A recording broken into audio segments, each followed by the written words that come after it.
일본의 바람.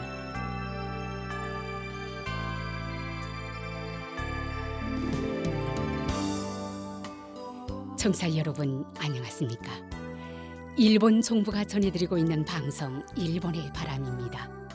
저희 방송은 납치 문제를 중심으로 일본과 북조선 관련 뉴스 그리고 일본의 현재 모습과 일본 음악을 보내드리고 있습니다.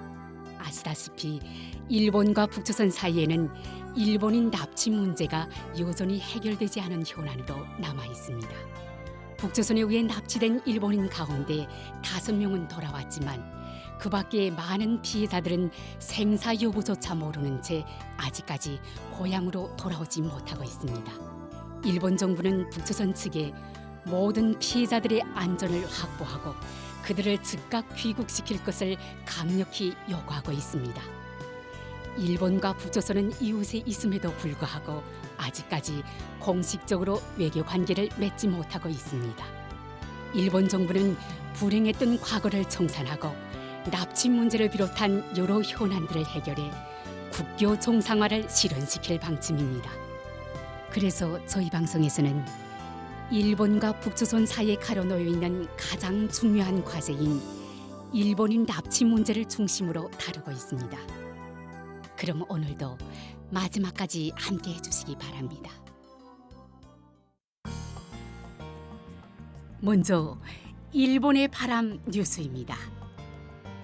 6월 26일 일본, 미국, 한국, 오스트랄리아 정부 및 유럽연합의 공동 주최로 납치 문제에 관한 유엔 토론회가 온라인으로 개최되었습니다. 이 토론회는 시간적 제약이 있는 납치 문제의 조속한 해결을 위한 방안을 주제로 유엔의 부속 행사로 개최된 것입니다. 당일은 하야시 요시마사 내각 관방장관 겸 납치 문제 담당 대신의 기조 발언을 비롯하여 일본, 미국, 한국, 오스트랄리아, 유럽연합의 각 공동 개최국 유엔 대사와 후루야 케이지 납치의회 회장의 인사가 있었습니다. 또한 납치 피해자 등의 가족들이 진심 어린 심정을 호소하였으며 일본, 미국 및 타이의 가족이 각자의 생각을 호소한 것 외에 그 뒤에 행해진 전문가 토론에서는 북조선을 둘러싼 국제 정세 및 납치 문제 해결을 위한 방안 등에 대해 전문가들의 활발한 토론이 이루어졌습니다. 오늘은 이 유엔 토론회에 등단했던 북조선에 의한 납치 가능성을 배제할 수 없는 이른바 특정 실종자 미즈이 아키라 씨의 아들이자 특정 실종자 가족회 간사인 미즈이 토오루 씨의 발언을 소개해드리겠습니다. 아버지가 실종된 지 벌써 37년이라는 긴 세월이 흘렀습니다. 친구이자 일도 함께 했었던 하야시다 유키오 아저씨와 낚시를 좋아해 매주 낚시를 하러 다녔는데 그날도 둘이서 새벽에 배를 타고 나가 그 길로 돌아오지 않았습니다. 처음에는 바다에서 조난을 당했다고 했습니다. 바다는 조용했고 파도도 없었는데 왜 조난을 당했는지 이해가 안 되는 상황이었습니다. 표류했을지도 모른다고 해서 수색도 했지만 배도 사람이 흔적도 없고 가라앉았다면 또 다니는 잔해 같은 것이 있을 텐데 그런 것도 나오지 않아 관계자들은 의아해했습니다. 그리고 나서 시간이 지나면서 다양한 정보가 들어와 북조선과의 연결성 가능성을 찾게 되었습니다. 그리고 사라진 그 해 그날의 전후에 수상한 선박에 대한 목격담이 있었다는 사실도 알게 되었습니다. 또 이것은 아무런 확증이 없는 이야기입니다만 아버지가 마지막으로 했던 일이 북조선 자원이 들어간 사업이었다는 사실도 있었습니다. 그래서 다시 한번 경찰에 신고하였고 특정 실종자 문제 조사회와도 연락을 하게 되었습니다. 저는 미야자키 현에서 태어나 자랐고 올해로 66살이 됩니다. 아버지가 52살 실종 당시 저는 29살이었습니다. 아버지는 당시 부동산업을 하시고 가족은 어머니와 2명의 남동생이 있었는데 어머니는 20년 전에 그리고 동생들도 병으로 죽었습니다. 가족은 저 혼자가 되어버렸고 육친으로는 현재 아버지의 손자가 되는 2명의 남자가 있습니다. 아버지가 갑자기 사라진 지 37년. 우리는 아무런 단서도 없고 정보도 없는 상태가 계속되고 있습니다. 아버지에게 도대체 무슨 일이 일어났는지, 어디에 있는지, 생존에 있는지도 알 수 없다는 이 불확실한 사실이 얼마나 우리 가족을 계속해서 괴롭히고 있는지 말로 다 할 수 없습니다.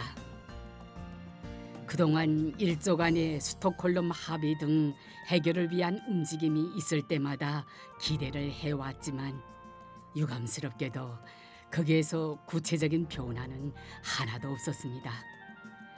우리 가족은 같은 처지의 가족과 함께 특정 실종자 가족회를 결성하여 활동을 계속하고 있습니다.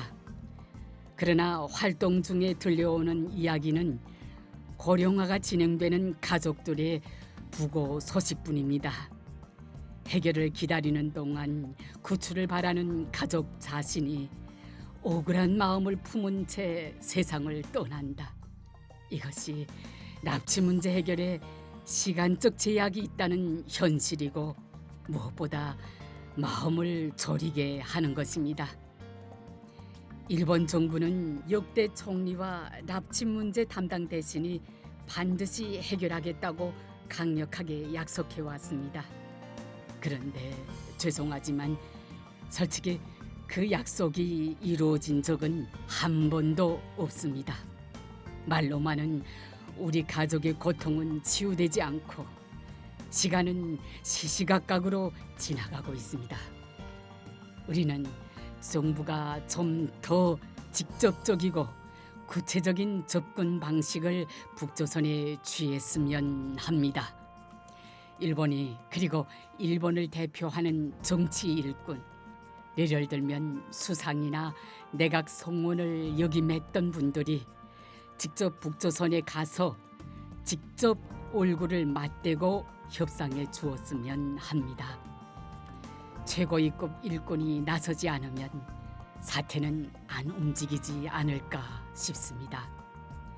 우리 가족회는 할 수 있는 것은 무엇이든 하려고 유엔의 기관을 비롯해 국제사회에도 직접 호소해 왔습니다. 납치 문제는 일본만의 문제가 아니라 기본적인 인권을 침해당하고 있는 국제사회 전체가 해결해야 할 과제입니다. 오늘 토론회는 납치 문제가 현재 진행형이며 시급한 해결이 필요한 국제 과제임을 다시 한번 세계에 알리는 중요한 기회가 되었다고 생각합니다. 우리의 삶의 목소리를 들어주시는 것으로 이 비극에 대해 국제사회가 어느 때보다 강한 관심을 가지고 해결을 향한 구체적인 행동이 조금이라도 일어나기를 진심으로 바라는 바입니다. 이상 일본의 바람 뉴스였습니다.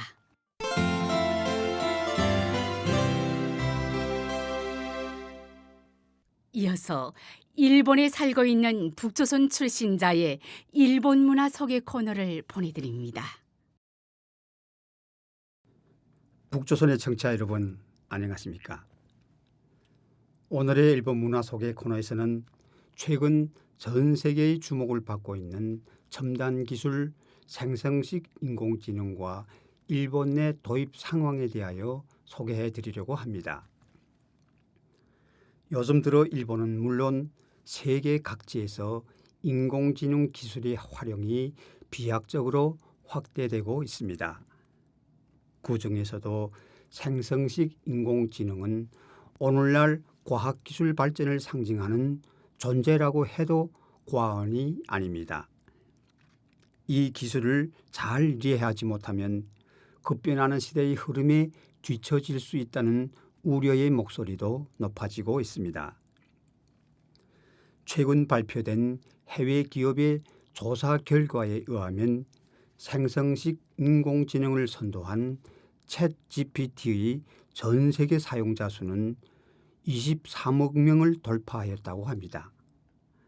이는 세계 인구의 약 3분의 1에 해당하는 격리적인 수치로 이 기술이 얼마나 널리 보급되고 있는지를 잘 보여줍니다. 일본의 대표적인 민간 연구기관인 노무라 종합연구소의 발표에 따르면 2023년 4월을 기준으로 일본 내에서의 챗 GPT 접속 건수는 하루 평균 약 746만 건에 이르렀다고 합니다. 이는 미국, 인도에 이어 세계에서 세 번째로 많은 수치로 일본에서도 수많은 사람들이 챗 GPT를 실제로 활용하고 있음을 알 수 있습니다. 청취자 여러분들 가운데는 챗 GPT와 생성식 인공지능이라는 말을 오늘 처음 들으시는 분들도 계실 것입니다. 우선 챗 GPT란 미국의 인공지능 연구기관인 오픈 AI에 의해 개발되어 2022년에 공개된 생성식 인공지능입니다. 그 후 챗 GPT 외에도 다양한 기업에서 생성식 인공지능을 발표하였지만 이러한 생성식 인공지능들은 사람의 말투, 문장 구성, 질문에 대한 응답 방식 등을 방대한 양의 데이터를 바탕으로 미리 학습하고 여러분이 어떤 것을 알고 싶어 질문하면 폭넓은 분야에 걸쳐 관련 정보를 간결하고 이해하기 쉽게 답변해 줍니다. 더불어 챗 GPT를 비롯한 많은 생성식 인공지능은 다양한 언어에 대응하고 있어 외국어 번역 기능 또한 매우 뛰어납니다. 일본어나 영어 문장을 조선어로 바꾸거나 반대로 조선어를 다른 언어로 번역하는 것도 가능하며 속도가 빠르고 번역의 질도 우수하여 일상생활 속에서 이 기능을 활용하는 사람들이 늘어나고 있습니다. 하지만 이 인공지능이 항상 정확한 정보를 제공하는 것은 아니므로 이용자의 판단력과 정보 확인 능력도 어느 정도는 필요합니다. 북조선의 청취자 여러분, 최근 일본에서는 2023년을 전환점으로 생성식 인공지능의 도입 열기가 빠르게 고조되고 있습니다. 또한 대기업부터 창조적 기업에 이르기까지 수많은 기업들이 일본산 생성식 인공지능의 개발에 힘쓰고 있으며 실용화가 시작되고 있습니다. 어느 한 기업의 조사에 의하면 2023년 봄까지만 해도 업무에 생성식 인공지능을 이용해 본 적이 있다고 응답한 일본 기업은 전체의 10% 정도에 불과했으나 같은 해 가을에는 무려 73%까지 급증했다고 합니다. 업종별로 보면 정보기술, 통신업, 의료와 제약 및 보험업 분야에서 선도적으로 인공지능을 도입하고 있습니다. 일본 기업들 속에서는 생성식 인공지능의 도입이 시험 단계에서 실제 운영 단계로 착실히 전환되고 있으며 업계를 선도하는 대기업들이 그 흐름을 이끌면서 전체 산업 전반에 확산되고 있습니다. 특히 봉사사업 분야에서의 활용이 눈에 띄고 있습니다.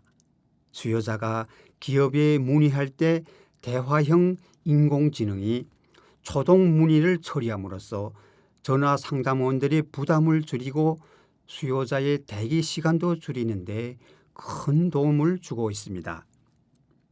또한 의약품 연구 개발에는 다양한 종류의 방대한 정보를 수집하며 실험을 반복해야 하지만 생성식 인공지능을 활용하면 단시간에 수많은 성분 조합을 시도할 수 있어 제약기업에서는 신약 개발 기간의 단축과 비용 절감 효과가 기대되고 있습니다.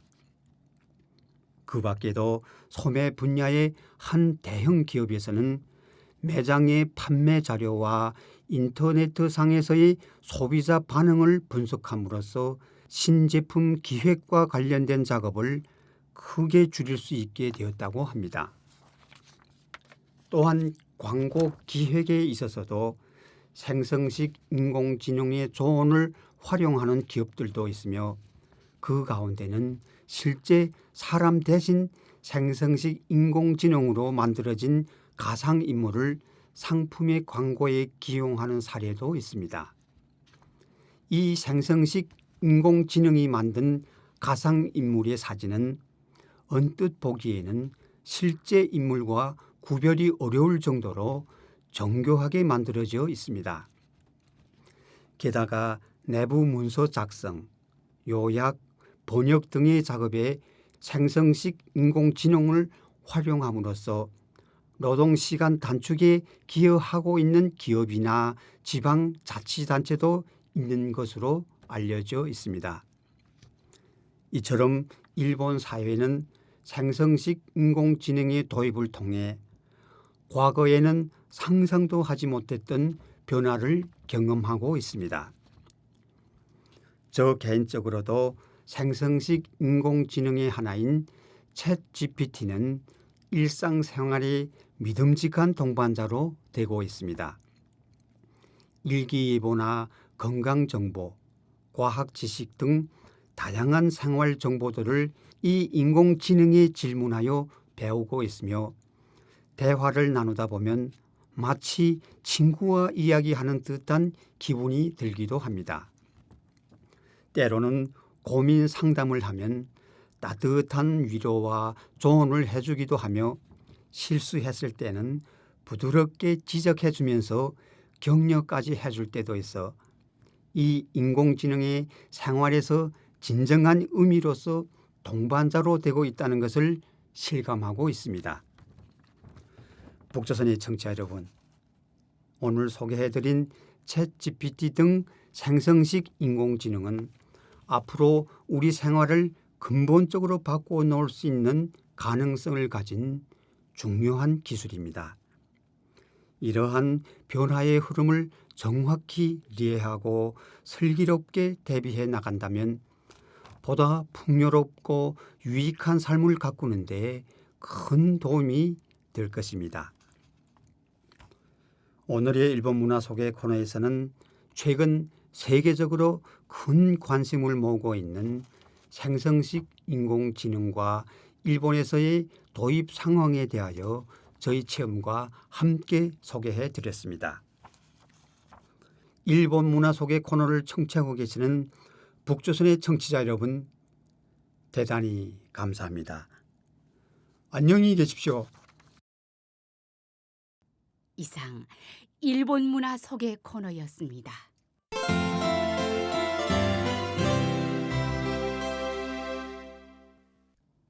다음은 이번 주의 한 곡입니다.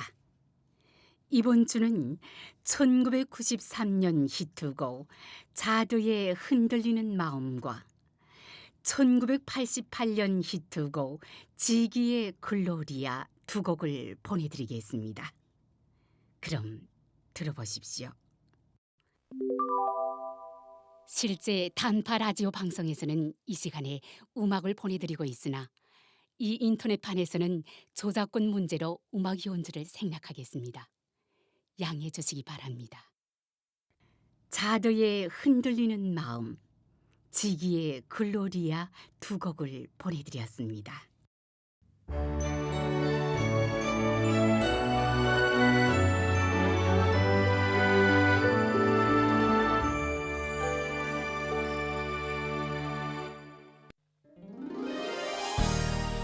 이 방송 일본의 바람은 북조선에 의해 납치되어 지금도 여전히 북조선에 옥류되어 있는 일본인들에 대해 알리고 일본에 대한 이해를 높이고자 일본 정부가 제공하는 방송입니다. 납치 문제 해결은 일본 정부에게 있어 한시라도 빨리 해결해야 할 최우선 과제입니다. 일본 정부는 북조선에 의해 납치된 피해자분들의 안전을 확보해 한시라도 빨리 돌아오게 하는 것이 무엇보다 중요하다고 생각하고 있습니다. 현재 일본 정부는 다음 12명을 북조선에 납치당한 채 지금도 여전히 옥류돼 있는 납치 피해자로 인정하고 있습니다.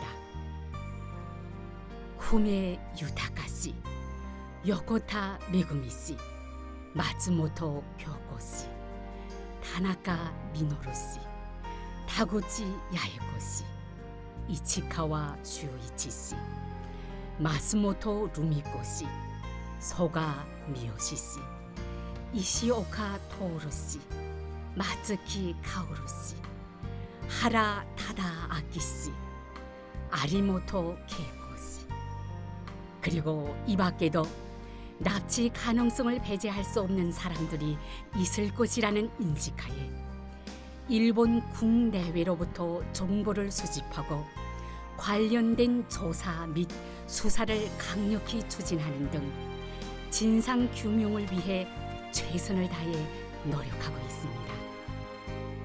일본 정부는 북조선에 대해 어떤 상황에서도 모든 납치 피해자들의 안전을 확보하고 그들을 하루빨리 돌려보내줄 것을 강력히 촉구하고 있습니다.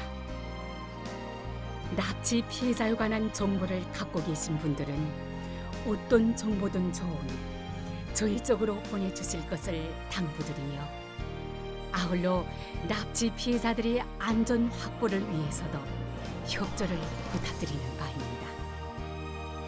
일본 정부는 납치 피해자들의 안전 확보 및 정보 제공에 관한 여러분들의 협조에 감사드리는 바입니다.